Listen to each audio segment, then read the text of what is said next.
কাপড়ে চায়ের দাগ আর চরিত্রে অপবাদের দাগ। শত চেষ্টা করেও আর দাগ মোছা যায় না। যে আপনাকে পাত্তা দেবে না তাকেও আপনি পাত্তা দেবেন না, সে যতই বড় মানুষ হোক না কেন। মনে রাখবেন, আপনার পৃথিবীতে আপনি রাজা, আর যে আপনাকে আপন ভাববে তাকে আপনি আপন করে নিন। লোভ যতক্ষণ না নিজের আয়ত্তে রাখতে পারবেন ততক্ষণ সঠিক পথে আপনি চলতে পারবেন না। আর লোভ যখন আপনাকে গ্রাস করবে তখন আপনি ভুল পথে পরিচালিত হবেন। স্বামী যখন গরিব থাকে অভাব তখন স্ত্রীর টাকার, স্বামী যখন ধনী থাকে অভাব তখন স্ত্রীর ভালোবাসার। অবসরপ্রাপ্ত অনেকের বাবা মা সন্তানের কাছে মুখ খুলে টাকা চাইতে পারে না। প্রত্যেক সন্তানের উচিত মা বাবাকে মাসে মাসে হাত খরচ দেওয়া। কাল কি হয়েছে তা ভুলে যান, কারণ প্রত্যেকটা নতুন দিনই আপনাকে নতুন করে শুরু করার সুযোগ দেয়।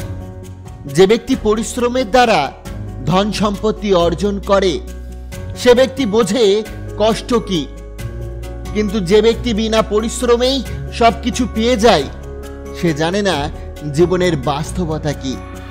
চোখের জল অনেকটা ফুলের মতো, কখনো নিজে থেকে ঝরে পড়ে, কখনো অন্য কেউ এসে ঝরিয়ে দিয়ে যায়। মানুষ শখের বশে বিড়াল পোষে, কুকুর পোষে, কিন্তু মানুষ পোষে না। সব থেকে ধনী সম্পদ হলো জ্ঞান, সব থেকে শক্তিশালী অস্ত্র হলো ধৈর্য, শ্রেষ্ঠ নিরাপত্তা হলো বিশ্বাস, সব থেকে কার্যকারী টনিক হলো হাসি, এবং আশ্চর্যজনকভাবে এই সব কিছুই বিনামূল্যে পাওয়া যায়। আপনজন যখন হঠাৎ করে পর হয়ে যায় তখন সে শত্রুর থেকেও বেশি ভয়ঙ্কর হয়। আপনার পায়ে যদি জুতো না থাকে কিন্তু হাতে বই যেন অবশ্যই থাকে, কারণ জুতো আপনাকে কিছুটা পথ চলতে সাহায্য করবে, কিন্তু বই আপনার জীবন গঠন করতে সাহায্য করবে। বিচ্ছেদের অপর নাম তৃতীয় ব্যক্তি, কারণ এই তৃতীয় ব্যক্তির জন্যই অধিকাংশ সম্পর্ক ইতি টেনে বিচ্ছেদের রূপ নেয়। কে পাশে থাকবে আর কে পাশে থাকবে না সেসব কোনো প্রমিসের উপর নির্ভর করে না। খারাপ সময় আসলেই বোঝা যায় কে আপন আর কে পর। হিংসা মানুষকে নিজের থেকে নিচে নামিয়ে দেয়, এতটাই নিচে যখন মানুষের মধ্যে আর মনুষ্যত্ব বোধ জিনিসটা থাকে না। নারী এক অদ্ভুত জিনিস, তারা গরিব স্বামীর কাছে টাকা চায় আর টাকাওয়ালা স্বামীর কাছে চাই ভালোবাসা।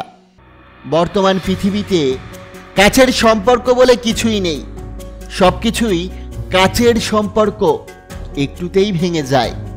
প্রকৃত স্বামী সে নয় যার দাম্ভিকতার দাপটে স্ত্রী তার সাথে কথা ভয়ে ভয়ে বলে। স্বামী তো সেই যার বন্ধু সুলভ আচরণে স্ত্রী তার সাথে মন খুলে কথা বলতে পারে। হাজার দোষ করেও আমরা নিজেকে ভালোবাসি, অথচ সামান্য ভুল অন্যকে ঘৃণা করতে দ্বিধা করে না, এটাই বাস্তব। যদি ধীরে ধীরে কমে যায় কথা আর গল্প, তখন বুঝে নেবেন সে আপনার পেয়ে গেছে বিকল্প। ভালোবাসা আত্মার সাথেই হয়, কখনো দেহের সাথে নয়। যা দেহের সাথে হয় তা কেবল আকর্ষণ, যা আত্মার সাথে হয় তা অনন্ত প্রেম। অচেনা লোকের অপমান সহ্য করা যায়, কিন্তু চেনা লোকের অপমান সহ্য করা খুবই কঠিন। ভালোবাসা এমন একটা মায়াঘর যেখানে সহজেই প্রবেশ করা যায়, কিন্তু নিজের জীবনের বাজি রেখেও সেখান থেকে বেরিয়ে আসা যায় না। উপহার কম দামি হলেও অবহেলা করবেন না, সবার দামি উপহার দেওয়ার সাধ্য থাকে না। এখানে ভালোবাসাটাই মূল্যবান। আমরা সবাই সবকিছু বুঝি, নিজের দোষ চেপে রেখে অন্যের দোষ খুঁজি। আমি যাকে খুঁজি সে আমাকে খোঁজে না, আমাকে যে খোঁজে তার খোঁজ আমি রাখি না। আমরা সবাই কাউকে না কাউকে খুঁজি, কিন্তু সঠিক সময়ে সঠিক জনকে খুঁজতে পারি না। তুমি জিতে গেছো কারণ তুমি বদলে গেছো, আর আমি হেরে গেছি কারণ আমি নিজেকে বদলাতে পারিনি। সব ইচ্ছা কি আর পূরণ হয়? মাঝে মাঝে অপূর্ণতা নিয়েও বেঁচে থাকতে হয়। কেউ যদি প্রশ্ন করে ভালো লাগা আর ভালোবাসার মধ্যে পার্থক্য কি? যেমন মনে করেন গাছে একটা ফুল আপনার খুব ভালো লেগেছে, আপনি সেটাকে তুলে নিতে চাইবেন। যদি আপনি ফুলটিকে ভালোবাসেন তাহলে সেটা তুলে নষ্ট করতে চাইবেন না। অহংকার করে কি লাভ বলেন? এই পৃথিবী ছেড়ে তো একদিন সবাইকে চলে যেতে হবে।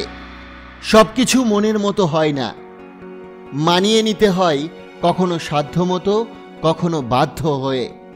কিছু মানুষ সম্পর্ককে বাঁচিয়ে রাখে, কিছু সম্পর্ক মানুষকে বাঁচিয়ে রাখে।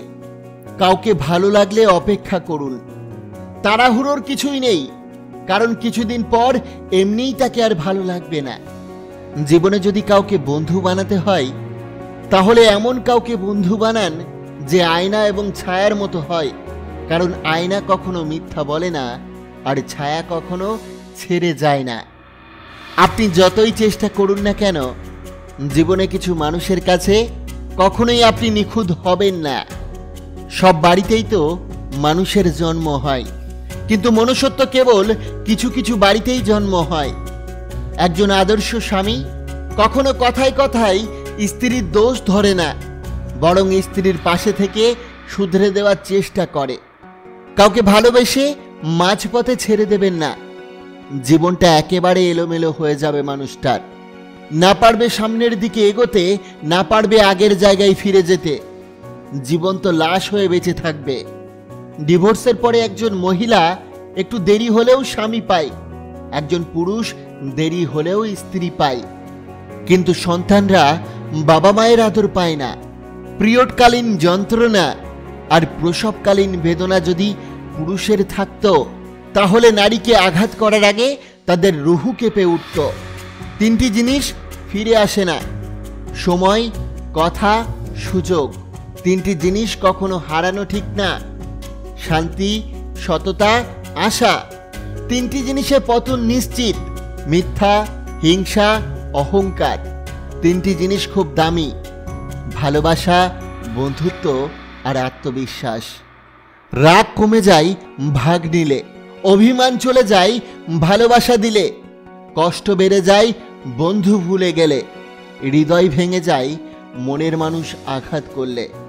শুধু সবজি দিয়ে যেমন রান্না করা যায় না, তার জন্য মশলাপাতি লাগে, ঠিক সেই রকম শুধু ভালোবাসা দিয়ে সম্পর্ক তৈরি হয় না, তার সঙ্গে লাগে যত্ন ও বিশ্বাস। এই সমাজে সবাই তুলসী পাতা, আমি একমাত্র নিম পাতা, তবে তেতো হলেও উপকার ছাড়া কারো ক্ষতি করি না। তাকে খুঁজছেন যে সুন্দর করে নিজেকে সাজাতে পারে? মূর্খ আপনি। খুঁজুন তাকে যে আপনাকে সুন্দর করে বোঝে। নদীতে না নামলে যেমন জলের গভীরতা বোঝা যায় না, তেমনি মানুষের সাথে না মিশলে মানুষের চরিত্র বোঝা যায় না। এখনকার দিনের সবচেয়ে বড় অপরাধ কি জানেন? সত্য কথা বলা, উচিত কথা বলা। কারণ মানুষ সত্য জিনিসটা শুনতে চায় না, আর উচিত কথা তো সহ্য করতেই পারে না। এই শহরে পূর্ণতা দেওয়ার মানুষ শূন্য, আর শূন্যতা দেওয়ার মানুষ অধিক। জীবনের অর্ধেক সময় কেটে যায় সার্টিফিকেট অর্জন করতে করতে, বাকি জীবনটা কেটে যায় সার্টিফিকেটের ফটোকপি করতে করতে। যার উপর বিশ্বাস থাকে না সে সত্যি বললেও মিথ্যা বলে মনে হয়, যার উপর একবার বিশ্বাস এসে যায় তার মিথ্যাগুলোও সত্য লাগে। এইটাই সবচেয়ে বড় ভুল। সদ্গুণ সম্পূর্ণ একজন পুত্র অযোগ্য শত পুত্রের চেয়েও অনেক শ্রেয়, কারণ রাতের আকাশে একমাত্র চাঁদই কিন্তু আকাশের সমস্ত অন্ধকারকে দূর করতে পারে। মৌমাছি আর প্রবাসীদের মধ্যে কোনো পার্থক্য নেই, কারণ উভয় কষ্ট করে অর্জন করে কিন্তু ভোগ করতে পারে না। ধনী হতে চাইলে স্ত্রীকে বলুন আপনার তাকে দেওয়া উপার্জিত অর্থ ভবিষ্যতের জন্য সঞ্চয় করে রাখতে, আপনার অবর্তমানে সেই অর্থ বেহিসাবি খরচ না করতে, আবার অন্য কাউকে না দিতে।